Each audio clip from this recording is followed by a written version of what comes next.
Eu tô aqui pra fazer um tutorial. E o tutorial de hoje vai ser de como postar um vídeo no YouTube. Primeiro de tudo, você tem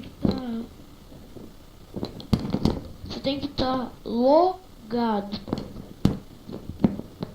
Depois você vem carregar.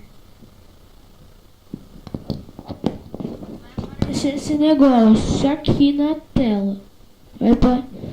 Você clica aqui, talvez vai aparecer em qualquer lugar. Você vem em documentos, no nome do gravador, clica nele e vê o vídeo.